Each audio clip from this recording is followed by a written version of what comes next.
It appears that the stars are aligning as Constellar and Satellar Knights are on the watch.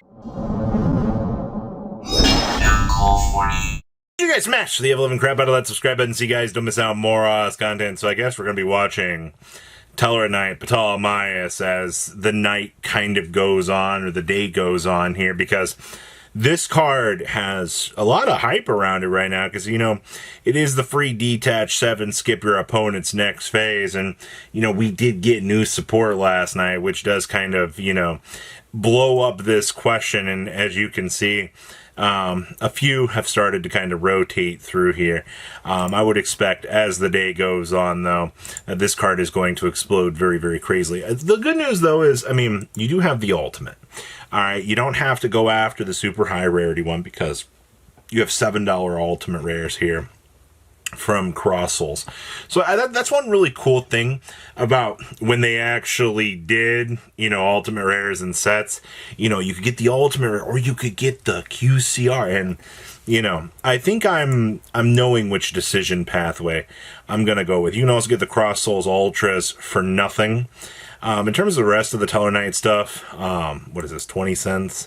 Ptolemaios Secret Rares are 9-10 cents. If you're noticing the pattern here, the low-end stuff is incredibly low. All right, we're not going too crazy on that. And also, if you really want to look at like Constellar stuff, Pallades actually is really, really cheap now. I mean, 32 on up to 36 on up to 37. Then you do have that immediate jump to like 44. That's a little bit more expensive than I would really want to be spending around here. But I mean, it is a classic dual terminal card that does have a lot of older format application. And then of course M7. These are still $17 for the dual terminals as of filming this. These are actually down from the market price, which is actually kind of funny. And then of course, Secret Rares actually are, this is kind of stupid, these are like $10.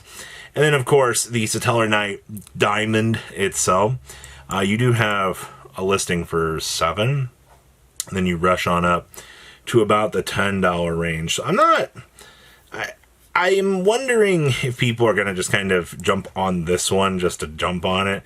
I don't really think it's that big of a pickup, but Pallades QCRs, these are $6. It's not bad. The rest of the Constellar name stuff, and even like diamonds in QCR here, these are still like $5. There's nothing in the Constellar department that I think is going to be too crazy, but we'll have to wait and see.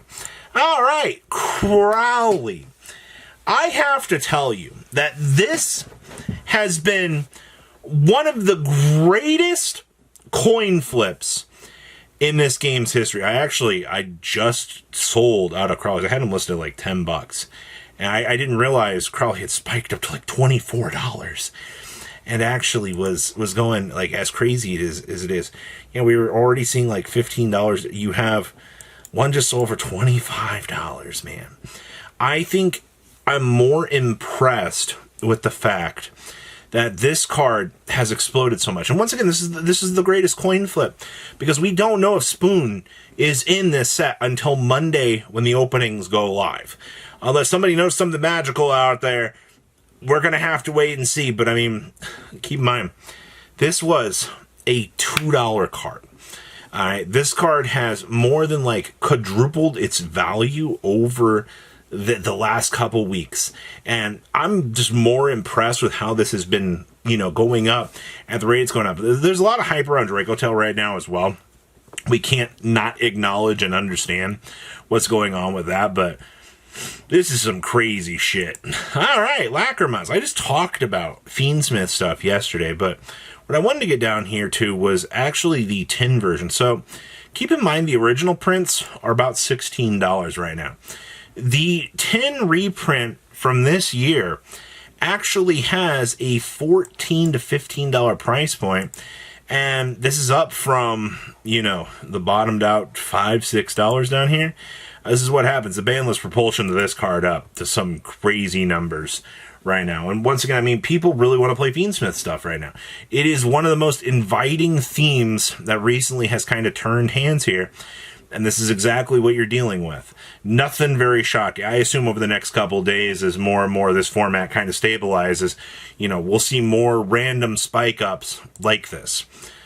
Pabler, oh boy. First of all, $60 for Pabler. That's a lot, man. That really is. Snake Eye stuff in general. I guess I expected more people to kind of go crazy on these.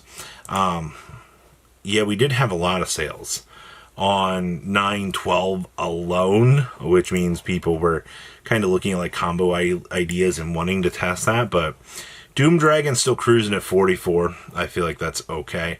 30 to 32 on Vengeance. Snake Eyes Diabell Star still $27. Flamberge still cruising about 25. We still have 33 listings of these floating around in good old purgatory. Yeah, you had a few of these, so wasn't enough to really laugh home about, but that's good.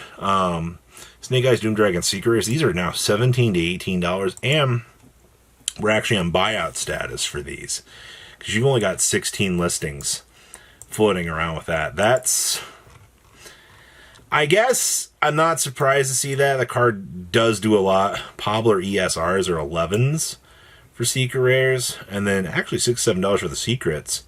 Also appears that the ultras are also propping up about $3-ish as well for the time being. Wow. Platinum Flamberges are like dollars. Well, I mean, interesting.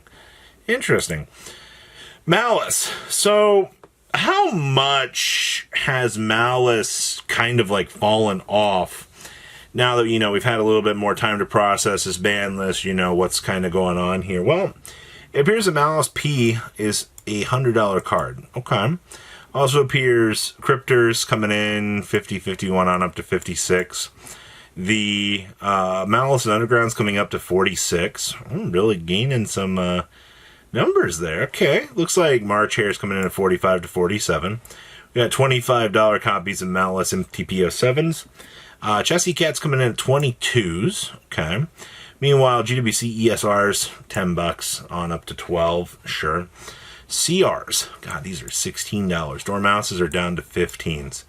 It's crazy to see how much the Mighty have fallen. This was a $55 card months ago. And that's just how much the Malice downtick has gotten. Can I get to like some actual like Malice cards? Still $12 for March Hares. I think that's kind of impressive, honestly. White Binders still coming in at 12s. Undergrounds are 12s. Heart Cryptors are like $10. Okay.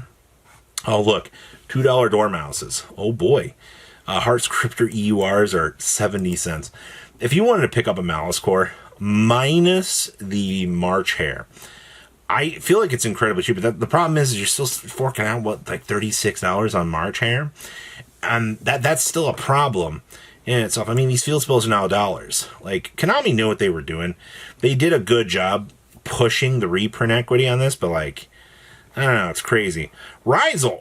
Well, this deck's not technically dead.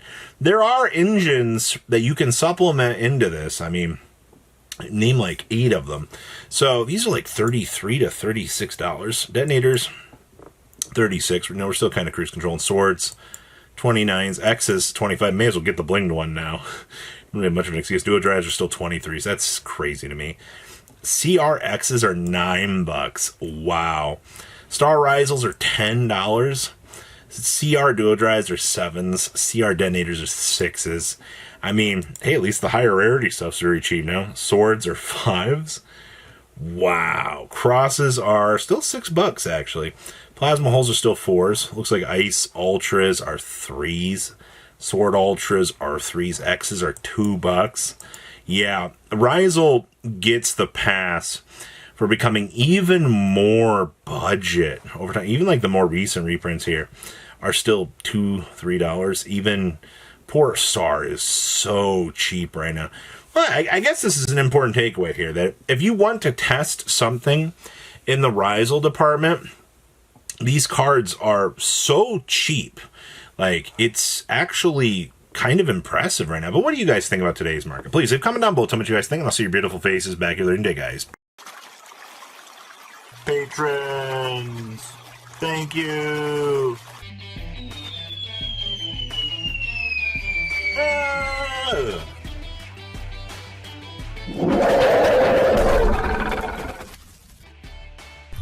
Thank you so much for watching. Check out these other videos.